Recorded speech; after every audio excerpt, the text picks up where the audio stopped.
महाराष्ट्र के मुख्यमंत्री एकनाथ शिंदे का एक्सक्लूसिव इंटरव्यू। शिंदे ने बात की इंडिया टुडे के कंसल्टिंग एडिटर राजदीप सरदेसाई से। नमस्कार, आज तक के इस खास कार्यक्रम में आपका स्वागत है। हमारे साथ एक खास मेहमान आज है, महाराष्ट्र के मुख्यमंत्री श्री एकनाथ शिंदे। शिंदे जी नमस्कार। आप नमस्कार। कुछ ही दिन पहले अयोध्या में थे, 4 दिन पहले। किस तरह से देखते हैं जो आप अयोध्या गए? कहीं ना कहीं क्या अभी भी एक हिंदुत्व की लड़ाई चल रही है? शिवसेना आपकी जो पार्टी है और उद्धव बाला साहेब ठाकरे सेना के बीच की असली हिंदुत्व की पार्टी कौन है, इसलिए आप अयोध्या चले गए थे? नहीं, अयोध्या हमारे लिए सिर्फ राजनीतिक मुद्दा नहीं है। पहले मैं स्पष्ट करना चाहता हूँ, हम जहाँ जब भी गए हैं वहाँ पर एक श्रद्धा से गए हैं। ये अयोध्या हमारे लिए श्रद्धा, भक्ति और आस्था का विषय है, न कि राजनीतिक मुद्दा। और इसलिए इस बार की जो हमारी अयोध्या की यात्रा जो थी उसमें काफ़ी खुशी थी। सभी लोग, एक अलग माहौल था, उत्साह था, जोश था कार्यकर्ताओं में, क्योंकि इस बार प्रभु रामचंद्र जी के आशीर्वाद से हमें धनुष बाण भी मिला था और नाम भी मिला था, और मैं खुद मुख्यमंत्री भी बना था। और मुख्यमंत्री बनने के बाद पहली बार अयोध्या में रामलला का दर्शन लेना और वहाँ जाना, ये हमारे लिए मेरे लिए बहुत खुशी की बात थी। मेरे जीवन में सबसे ये इस बार का रामलला का दर्शन बहुत ही अहम था। और मैं इसलिए मैंने ये सवाल पूछा आपसे शिंदे जी कि आपके विरोधी कहते हैं ये फोटो ऑप था, कि केवल आप वहां गए थे ये दिखाने कि हाँ हम भी हिंदुत्व की पार्टी है, और इसी वजह से इस तरह का डिबेट हुआ है। क्या आप मानते हैं कहीं ना कहीं अभी भी एक लड़ाई चल रही है कि असली हिंदुत्व की पार्टी कौन है, आपकी पार्टी या उद्धव सेना? वो तो अभी चुनाव आयोग ने भी तय कर लिया है, सिंबल दिया है, नाम दिया है। दूसरी बात, लोगों ने एक्सेप्ट कर लिया है। अगर हमें लोग एक्सेप्ट न करते तो हजारों की संख्या में, चाहे अयोध्या हो या कहीं पर भी हो, लोग आते नहीं हमारे पास। लोग हमारे से मुंह फेरते। लेकिन आज महाराष्ट्र की बात नहीं, जहाँ भी मैं जाता हूँ हजारों लाखों की संख्या में भीड़ उमड़ पड़ती है देखने के लिए, स्वागत करने के लिए। और फोटो सेशन जो लोग फोटो लेने के काबिल होते हैं उन्हीं के साथ फोटो निकाले जाते हैं। और मैं ऐसा कार्यकर्ता हूँ, सीधा साधा कार्यकर्ता हूँ, मुख्यमंत्री बना हूँ, लेकिन आज भी मैं एक सामान्य कार्यकर्ता के रूप में मैं लोगों से पेश आता हूँ। अपना आदमी है, ऐसा हर एक को लगता है। आ जाता है, मिलता है, तो उसमें क्या बुराई है? नहीं, लेकिन ये जो लड़ाई अभी भी, क्या आप मानते हैं जब तक चुनाव नहीं होंगे, या तो बीएमसी का चुनाव या अगले साल विधानसभा लोकसभा, तब तक ये बात चर्चा में रहेगी कि जनता किसके साथ है? आज आप मुझे कह रहे हैं जनता आपके साथ है, लोग हजारों की तादाद में आपके साथ जुड़ रहे हैं। वहां दूसरी तरफ उद्धव सेना कहती है चलिए लड़िए, अगर आप तैयार हैं, चुनाव करते हैं, महाराष्ट्र का चुनाव करते हैं। आदित्य ठाकरे ने तो कहा है कि बर्खास्त कर दीजिए इस विधानसभा को, चलिए चुनाव लड़ते हैं, लोगों के बीच चलिए, फिर डिसाइड करते हैं असली सेना कौन है। डेमोक्रेसी में, लोकशाही में अब जो घटना है उससे महत्व होता है। और उनको पता है कि 5 साल में जब एक सरकार स्थापन होती है तो 5 साल से पहले उसको बर्खास्त नहीं कर पाते। बोल के तो दिखाते हैं, क्योंकि जैसे लोगों को लगे ये सब तैयार है चुनाव के लिए और हम तैयार नहीं हैं। लेकिन मैं बताऊंगा कि पिछले ग्राम पंचायत चुनाव में वो 4थे या 5वें नंबर पे गए थे। यानी अगर आज 4थे या 5वें नंबर पे गए थे उद्धव ठाकरे वाली सेना।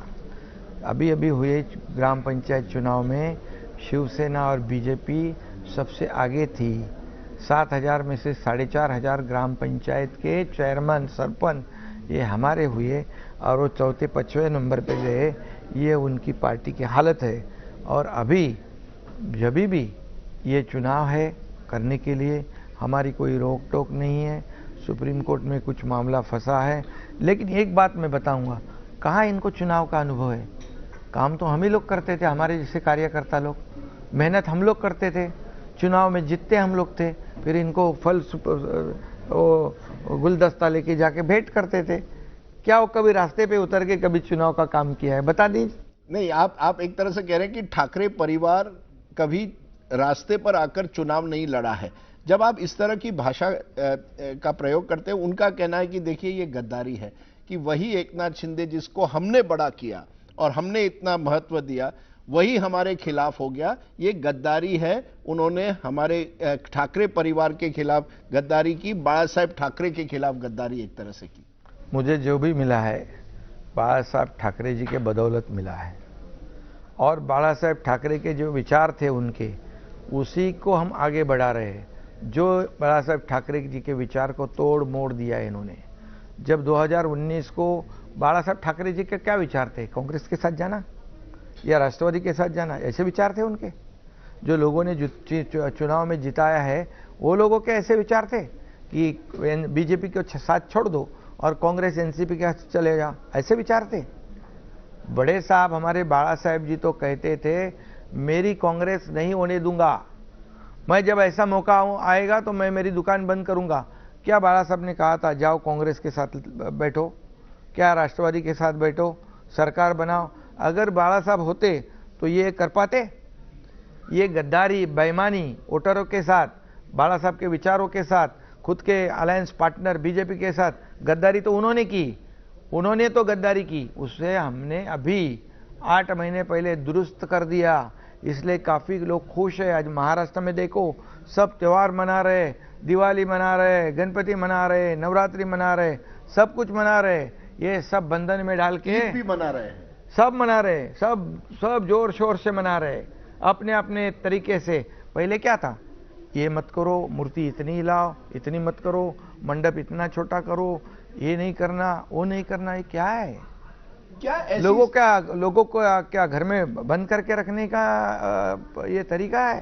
तब कोविड था, लेकिन वो अलग विषय है। मैं आपसे ये पूछना चाहता हूं, क्या ऐसी स्थिति आ सकती है, हम भी घर में बैठते हैं, आप भी घर में बैठो क्या ऐसी स्थिति आ सकती है कि उद्धव ठाकरे एक बार फिर बीजेपी के साथ आ जाए, आप लोग एक बार फिर हिंदुत्व के नाम पर 2024 लोकसभा के पहले एक साथ आ जाए? ये चर्चा है, कोई पॉसिबिलिटी है, या अब हो ही नहीं सकता?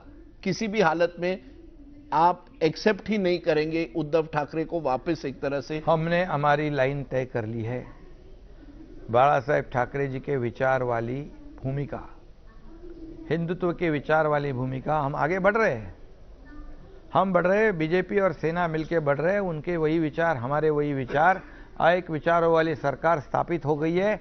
हम राज्य का विकास कर रहे हैं, केंद्र हमें सपोर्ट कर रहा है। इस राज्य को आगे बढ़ाने के लिए जो भी करना है, हम डे नाइट काम करने वाले कार्यकर्ता लोग हैं। अभी मैं और जो आप जिसके बारे में बोल रहे हैं, आप उनसे पूछना चाहिए कि उनकी क्या राय है।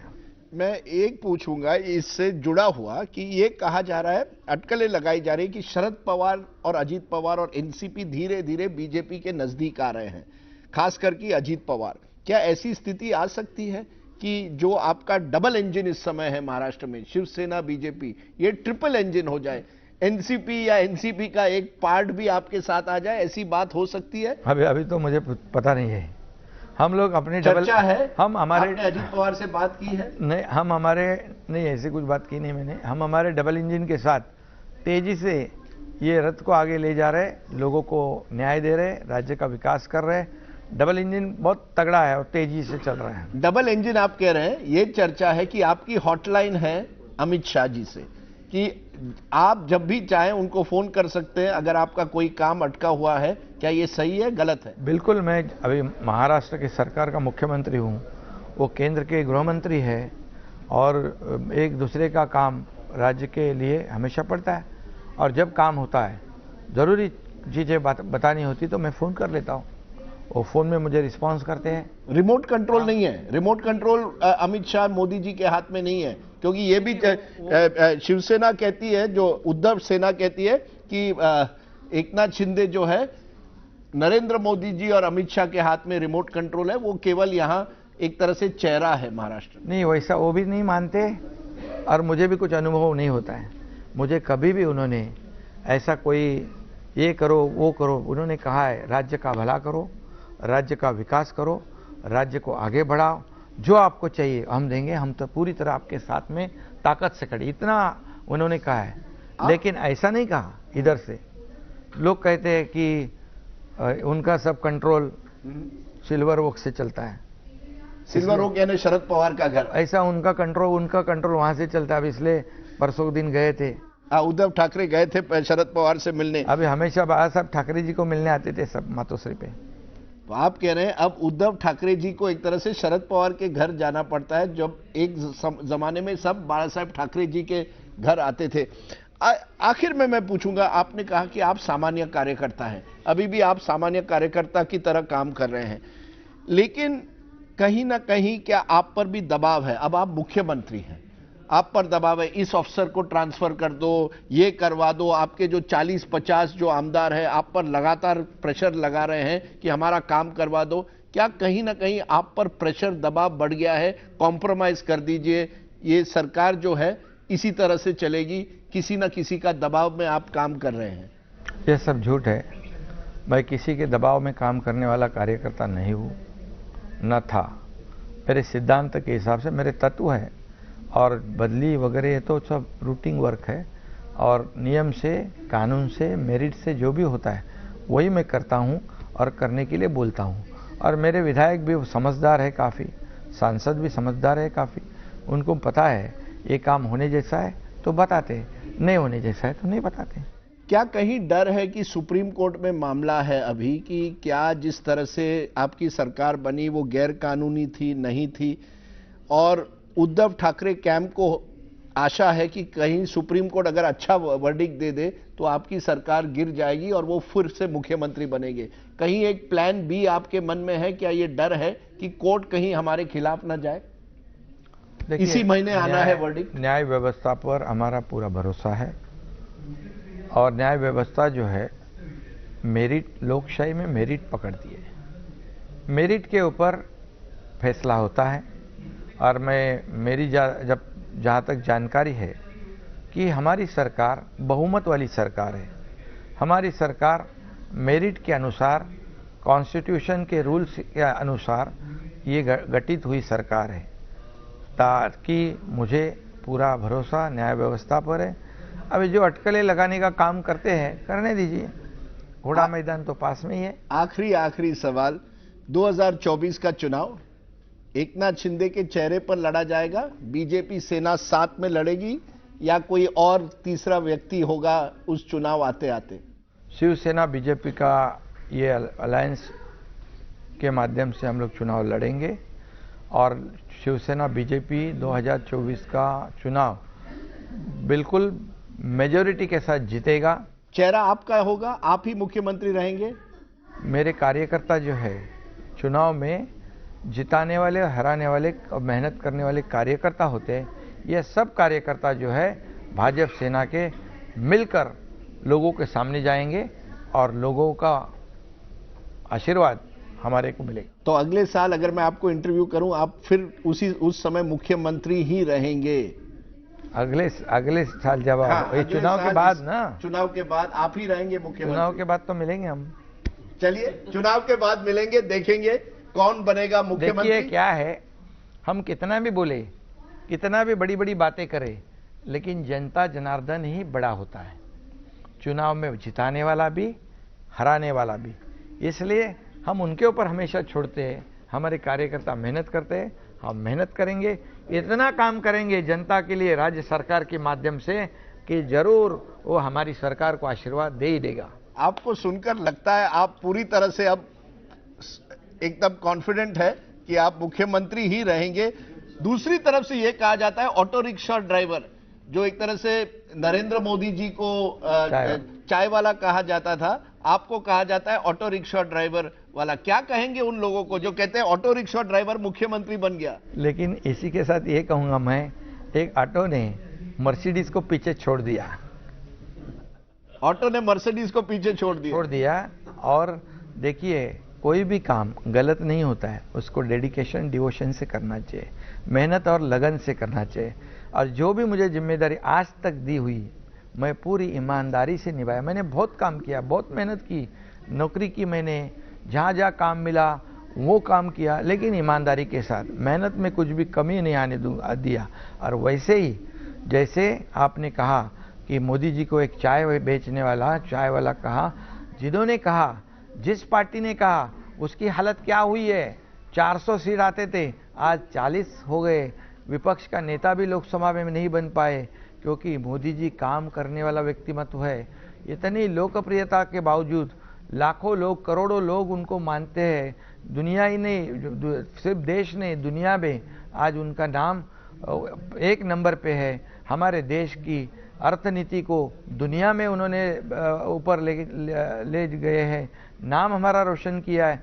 ऐसे व्यक्ति पर जितना आरोप करोगे उतने तुम खड्डे में जाओगे।